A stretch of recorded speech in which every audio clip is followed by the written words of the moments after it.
नमस्कार विद्यार्थी मित्रांनो, शुभदा विद्यालय यूट्यूब चॅनलमध्ये पुन्हा एकदा आपल्या सर्वांचं मनापासून स्वागत।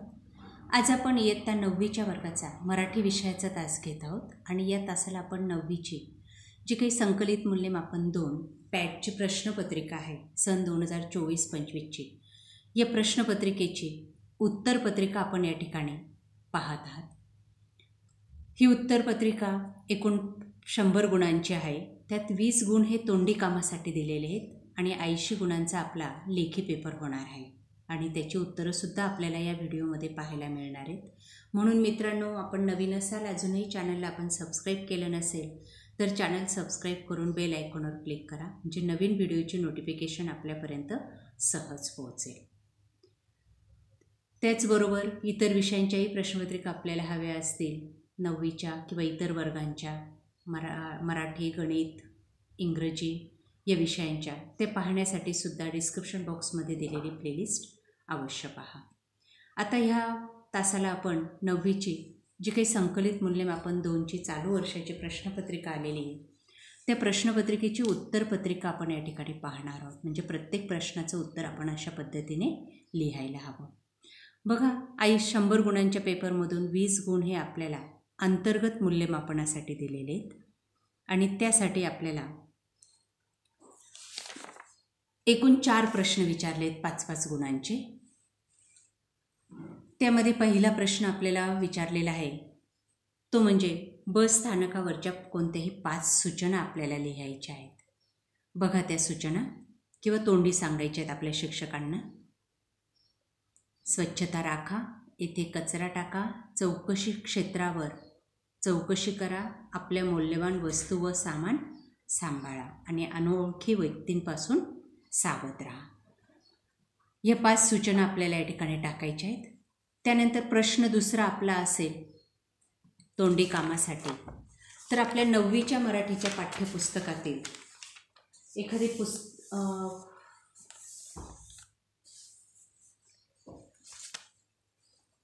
नववीच्या मराठीच्या पाठ्यपुस्तकातील दुसऱ्या सत्रातली एखादी कविता असेल, ती कविता आपण म्हणायची आहे तोंडी।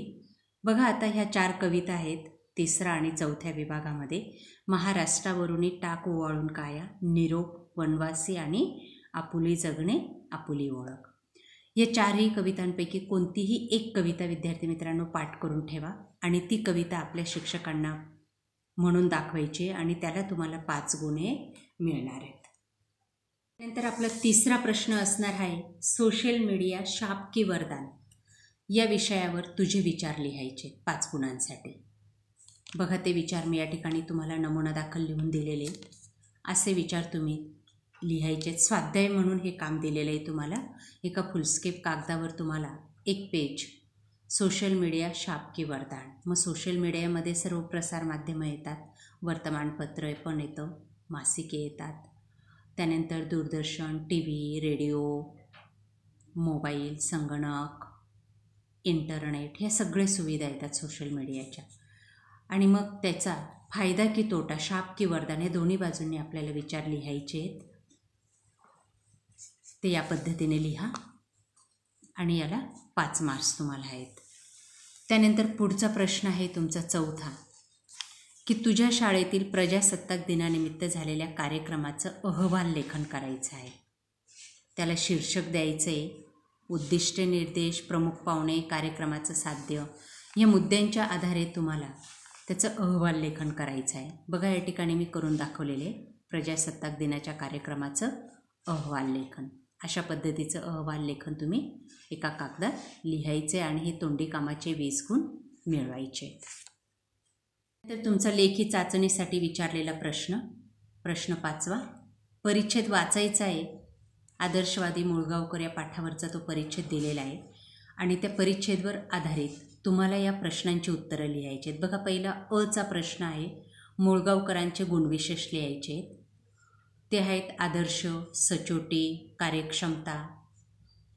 त्यानंतर आ भागामध्ये लंडनच्या स्थापत्य कॉलेजची एक विशेष बाब तुम्हाला लिहायची आहे आणि ती बाब आहे, तेथे पुस्तकी शिक्षणाबरोबर प्रत्यक्ष काम करावे लागे, मगच पदवी मिळेल। हे उत्तर त्या ठिकाणी टाकायचं आहे। ई भागामध्ये तुम्हाला विचारलं आहे, मंदीच्या लाटेमुळे मुळगावकरांचे कोणते नुकसान झाले? त्याचं उत्तर बघा. पहिले 6 महिने विना वेतन काम करावे लागे, नंतर अगदी अल्प वेतनावर त्यांनी काम केले, हे लिहायचे. त्यानंतर ई भागामध्ये तुम्हाला प्रश्न विचारला आहे, एका शेती व्यावसायिकाची गुणवैशिष्ट्ये तुम्हाला लिहायचे.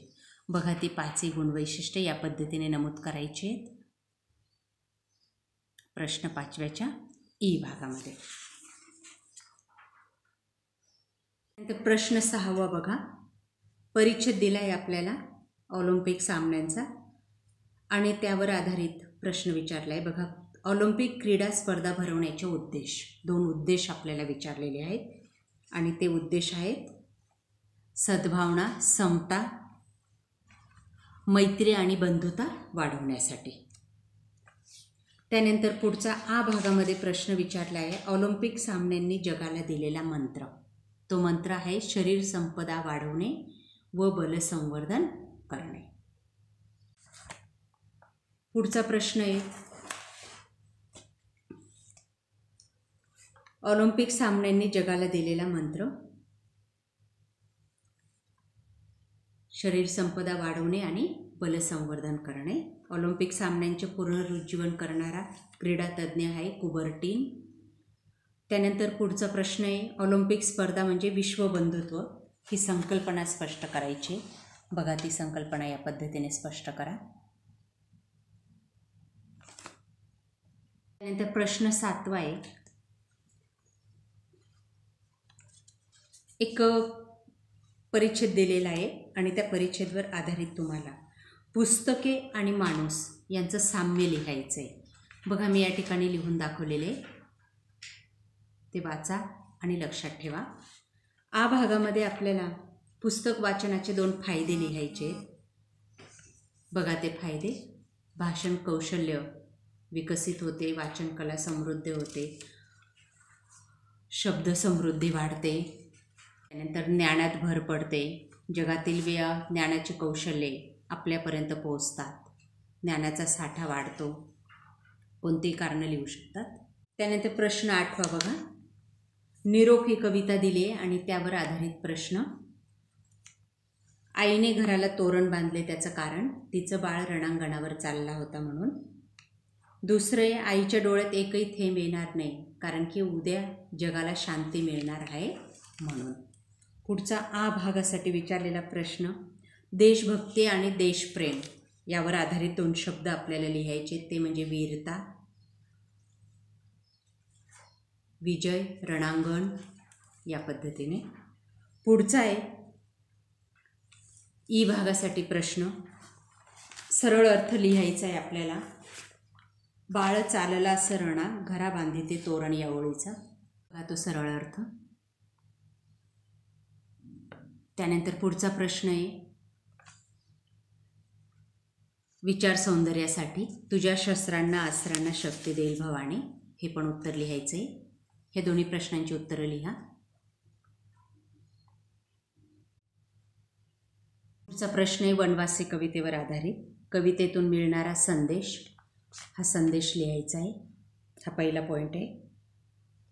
त्यानंतर दुसरा आहे सिंह या शब्दाला बोलीभाषेमध्ये आलेला शब्द, तो आहे शिंह, हा शब्द लिहायचा आहे. तर हा प्रश्न, कविता आवडण्याची वा न आवडण्याचं कारण, हे त्या ठिकाणी टाकायचं आहे. त्यानंतर रसग्रहणासाठी कवितेच्या 2 ओळी दिलेल्या आहेत आणि त्यांचं रसग्रहण आपल्याला आ भागामध्ये प्रश्न 9व्याच्या अशा पद्धतीने करायचं आहे. आशय सौंदर्य, काव्य सौंदर्य आणि भाषिक सौंदर्य आपल्याला त्या ठिकाणी लिहायचं आहे. बघा, पुढचा प्रश्न आहे जंगलात फिरताना कोणत्या नियमांचं पालन करावं, ते नियम या ठिकाणी दिले आहेत. बघा, विश्वकोश पाहण्याचे फायदे, कोणतेही 3 फायदे आपल्याला लिहायचे. बघा, हे फायदे आणि आ भागामध्ये आपल्याला विश्वकोशाचे फायदे लिहायचे. त्यानंतर प्रश्न 11वा बघा, पहिल्याचं आर्यावृत्त हे उत्तर आहे. आर्यावृत्त कवितेची ओळ दिले श्लोक वामनाचा त्याचं. त्यानंतर घोष होता ज्ञानोबा तुकाराम, ते दिंडी वृत्ताचं उदाहरण आहे. 12व्यामध्ये आपल्याला रस ओळखायचा आहे. जे खळाची व्यंकटी सांगडो त्या ठिकाणी शांत रस आहे. आणि ही मायभूमी थोरांची याच्यामध्ये वीर रस आहे. त्यानंतर प्रश्न 13वा बघा, वाक्प्रचार दिलेले 2. पहिला आहे पाठ थोपटणे आणि दुसरा आहे लुप्त होणे. बघा त्यांचा वाक्यात उपयोग या पद्धतीने लिहायचा आहे. आ भागामध्ये आपल्याला मूर्ती बनवणारा मूर्तिकार, आठवड्यात प्रकाशित होणारं साप्ताहिक हे उत्तर लिहायचे. म्हणी लिहायच्या आहेत. पहिली म्हण आहे अति तेथे माती आणि दुसरी काखेत कळसा गावाला वळसा. प्रश्न 14वा आपल्याला दिलेला आहे. गटात न बसणारा शब्द आपल्याला ओळखायचा आहे. शुद्ध शब्द लिहायचा आहे. तो आहे पहिला शब्द अस्तित्व, 3 नंबरचा शब्द आणि 4थ्यामध्ये पहिला शब्द निष्क्रिय हा बरोबर लिहायचा आहे. प्रश्न 15मध्ये आपल्याला पत्रलेखन करायचं आहे. क्रीडा साहित्याची मागणी करणारं पत्र आपल्याला लिहायचे. बघा या ठिकाणी नमुना दिलेला आहे. या पद्धतीने पत्र आपण कंप्लीट करायचे ते पत्र. त्यानंतर 16वा प्रश्न आपला असणार आहे कथा लिहायची. पहा ती कथा, बक्षीस ही कथा आपल्याला लिहायची दिलेल्या जागेत. पुढचा प्रश्न आहे क्रीडा महोत्सवाचा वृत्तांत लिहायचा आहे. या पद्धतीने लिहा तो पण. त्यानंतर मी शाळा बोलते हे आत्मकथन आपल्याला कंप्लीट करायचं आहे. मित्रांनो, आज आपण इयत्ता 9वीची मराठी विषयाची संकलित मूल्यमापन 2ची संपूर्ण प्रश्नपत्रिकेची उत्तरं आपण या ठिकाणी अभ्यासलेली आहेत. आपल्याला हा व्हिडिओ नक्कीच उपयोगी ठरणार आहे. यासारख्या गणित इंग्रजीच्याही आन्सरशीट आपल्याला हवी असेल तर आपल्या चॅनलला सबस्क्राईब करून बेल आयकॉनवर क्लिक करा. Thank you for watching. Please subscribe.